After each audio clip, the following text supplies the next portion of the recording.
되는 거야 왜? 내가 널 얼마나 믿었는데 저 새끼 죽이야. 야!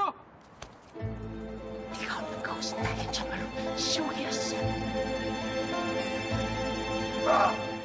दोस्तों, इस मूवी की शुरुआत एक किलर सीन से होती है, जिस किलर का नाम यून वुक होता है, जो अपनी कार में कुछ रखता है और अपनी कार को वहां से लेकर चले जाता है। लेकिन वह अपना सूटकेस कार में रखना भूल जाता है, इसलिए उसका सूटकेस कोई और उठा ले जाता है। अब सीन चेंज होता है और एक कमरे में एक व्यक्ति आत्महत्या करने के लिए फांसी का फंदा तैयार करता रहता है, जिसका नाम जेई संग होता है। वह फांसी लगाने वाला होता है, तभी बाहर से कोई आवाज देता है कि मैं तुम्हारे लिए नूडल्स बनाकर लाई हूँ। यह सुनते ही जेई सुंग दरवाजे की तरफ दौड़ता है और गेट खोल देता है, लेकिन वह सामने देखता है कि सामने मकान मालकिन खड़ी है, जो उससे मकान का किराया मांग रही है। जेई सुंग यह सुनते ही एक बार दोबारा से गेट बंद कर देता है और फिर से रस्सी को अपने गले में डालने लगता है, लेकिन वह ऐसा नहीं कर पाता है। अब फिर से सीन चेंज होता है और किलर ह्यून वुक और जेई सुंग एक पब्लिक बाथरूम में दिखाए जाते हैं, जहां पर ह्यून वुक घायल हो जाता है और फिर जेई संग को ह्यून वुक की लॉकर की चाबी मिल जाती है। इस तरफ एक रीना नाम की लड़की ह्यून वुक को अपनी एम्बुलेंस में अस्पताल ले जाती है, तो दूसरी तरफ जेई सुंग ह्यून वुक का लॉकर खोलता है और उसी से ह्यून का सारा सामान निकाल लेता है और फिर से बाहर आता है और कार में बैठ जाता है। वह अपनी मकान मालकिन का पूरा किराया देता है। मकान मालकिन इसे देखकर बहुत हैरान हो जाती है, क्योंकि वह पहले से बदला हुआ है। इसी तरह जेई सिंह अपने दूसरे उधार भी चुका देता है, लेकिन तभी उसे अच्छा महसूस नहीं होता। उसे लगता है कि यह रुपए पैसे दूसरे के हैं, मुझे यह वापस कर देने चाहिए। इसलिए वह ह्यून वुक के पास हॉस्पिटल में जाता है, लेकिन जैसे ही वह ह्यून वुक का सामान रखने वाला होता है, ह्यून जग जाता है और जेई सिंह को देखते हुए कहता है कि क्या तुम मुझे जानते हो? मुझे कुछ याद नहीं है। लेकिन जेई सिंह मना कर देता है और कहता है कि मैं यहाँ पर अपने एक दोस्त से मिलने आया हूँ। यह कहकर जैसे ही जेई सिंह जाने वाला होता है, ह्यून वुक उसे आवाज देकर बुला लेता है और कहता है कि तुम अपना सामान भूले जा रहे हो। यह सुनते ही जेई सिंह ह्यून के पास आता है और जो सामान उसने चोरी किया था उसे फिर से उठा लेता है और वहाँ से चले जाता है। लेकिन जब वह ह्यून वुक के घर पहुंचता है तो वहां रखे सामानों को देखकर हैरान हो जाता है, क्योंकि उसने इससे पहले इतना बड़ा घर और इतने महंगे सामान नहीं देखे थे। वह आसपास की दीवारों पर नजर डालता है जहां एक लड़की की फोटो लगी होती है और इसी तरह से वह खुफिया कमरे में पहुंच जाता है, जहां पर भी उसी लड़की की फोटो लगी होती है, जिस लड़की का नाम यून जू होता है। वहीं दूसरी तरफ ह्यून वुक हॉस्पिटल से डिस्चार्ज होता है, लेकिन जब वह हॉस्पिटल का बिल देने के लिए अपनी पॉकेट में हाथ डालता है तो उसे इतने रुपए नहीं मिलते कि वह हॉस्पिटल का बिल जमा करा सके। इसलिए वह रीना से हॉस्पिटल का बिल जमा कराने के लिए सहायता लेता है और रीना को घर जाकर उसका रुपए देगा यह कहता है। रीना उसकी बात मान लेती है और हॉस्पिटल का बिल जमा करके दोनों जेई सिंह के घर पहुंचते हैं, क्योंकि यून की याददाश्त चली गई है और वह जेई सिंह के घर को ही अपना समझने लगता है। लेकिन जैसे ही दोनों घर पहुंचते हैं तो वह घर की हालत देखकर यून कहता है कि शायद मैंने आत्महत्या करने की कोशिश की थी। यह कहते हुए वह इधर उधर रुपए देखने लगता है, लेकिन उसे रुपए नहीं मिलते हैं और फिर रीना कभी और रुपए ले लूंगी यह कहते हुए वहाँ से चली जाती है। यून घर की सफाई करता है और अपने आसपास रहने वाले लोगों से मिलने की कोशिश भी करता है, लेकिन कोई भी उससे मिलना नहीं चाहता और इसी तरह वह वापस लौटकर घर आ जाता है और फिर से डायरी पर कुछ लिखने लगता है। फिर तभी वहाँ फिर से रीना पहुँच जाती है और उसे डायरी में कुछ लिखता देखकर पूछती है कि तुम क्या कर रहे हो।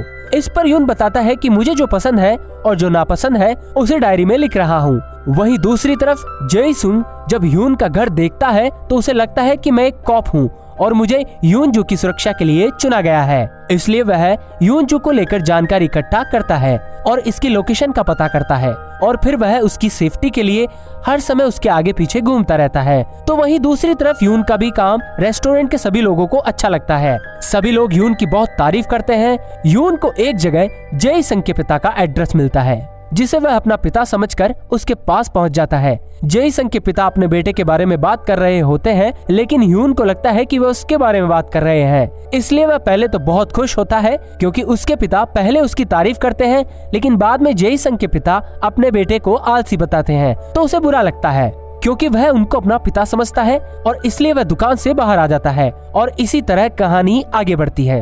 और यून एक एक्टर बनने के लिए शूटिंग पर पहुंच जाता है, लेकिन उसकी एक्टिंग बहुत कम लोगों को पसंद आती है क्योंकि वह हमेशा ओवर एक्टिंग करता है। वहीं दूसरी तरफ जेई सुंग को वह 3-4 लोग मिलते हैं जो उससे पहले यून के घर पर फोटो में दिखे थे। वह लोग यून जू की फोटो दिखाते हुए बोलते हैं कि मैंने तुम्हें इसको मारने का काम दिया था, लेकिन यह काम अभी तक पूरा नहीं हुआ है, कब तक होगा। जेई सुंग यह सुनकर घबरा जाता है, लेकिन वह खुद को संभालता है और ऐसी एक्टिंग करता है कि वह जैसे खुद किलर हो। लेकिन जब वह उन लोगों से दूर जाता है तो उसे यून पर बहुत गुस्सा आता है। इस बार वह सीधे यून जू के पास पहुंचता है, जो हाथों में सूटकेस लिए हुए किसी का इंतजार कर रही होती है। लेकिन जेई सुंग उसको देखते हुए कहता है कि तुम किसका इंतजार कर रही हो, वह नहीं आएगा, मैं तुम्हारा कॉप हूँ, मैं तुम्हारी हमेशा रक्षा करूंगा। वहीं यून जू भी हाँ में सिर हिला देती है। वहीं दूसरी तरफ शूटिंग में यून की एक्टिंग धीरे धीरे सबको पसंद आने लगती है कि तभी दूसरे दिन शूटिंग का एक किसिंग सीन होता है, जिस सीन को यून बहुत अच्छी तरह करने के लिए रीना के साथ घर में एक बार करता है और फिर शूटिंग पर जाकर सभी की वाह बटोर लेता है। और फिर अगले दिन रेस्टोरेंट में खाना खा रहे लोग जब यून वुक को रेस्टोरेंट में लगी टीवी पर देखते हैं तो बहुत खुश हो जाते हैं और यून की तारीफ करने लगते हैं। इस कहानी में दोनों ही एक्टर एक दूसरे के किरदार को भली भांति निभा रहे हैं। यून एक अच्छा एक्टर बनने के लिए संघर्ष कर रहा है तो वहीं दूसरी तरफ जेई सुंग यून जू की सेफ्टी के लिए प्रयास।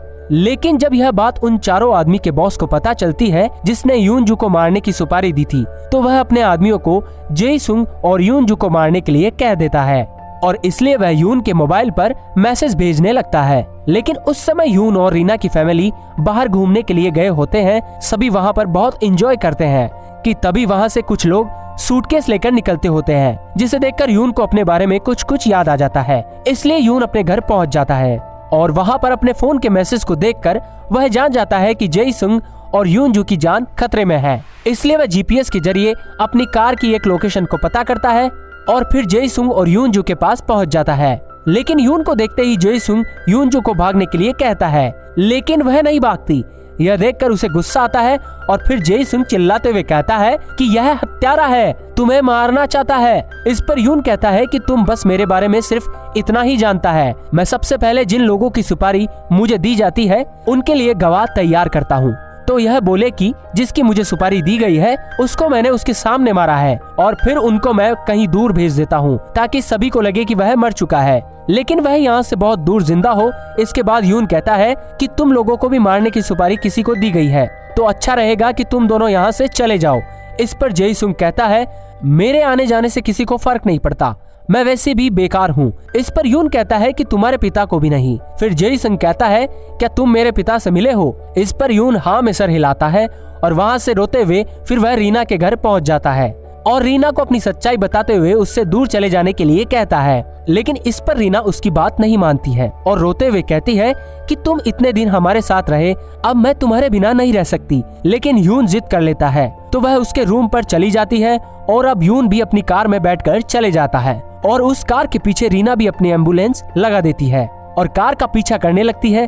और इसी तरह वह दोनों एक जगह पहुंच जाते हैं जहां पर जेई सुंग और यून जू को मारने का नाटक किया जाता है, जिसमें कुछ नकली खून यून की शर्ट पर भी लग जाता है, जिसे देखकर रीना परेशान हो जाती है। लेकिन जब यून रीना को बताता है कि यह खून नकली है तो उसकी परेशानी कम हो जाती है और इसी तरह सभी लोग बच जाते हैं। और फिर सबसे अंत में यून और जेई की मुलाकात एक शूटिंग सेट पर होती है, जिसमें दोनों एक अच्छा एक्शन सीन कर रहे होते हैं और इसी तरह कहानी का अंत होता है, जिसमें यून वुक को परिवार की अहमियत समझ में आती है और जेई संग को अपने पिता का प्रेम। फिल्म की कहानी अच्छी लगी हो तो वीडियो को लाइक, कमेंट और शेयर जरूर करें। और अब तक आपने हमारे चैनल अक्टूबर सिनेमा को सब्सक्राइब नहीं किया है तो सब्सक्राइब करके बेल आइकन को प्रेस कर दें। Thanks for watching.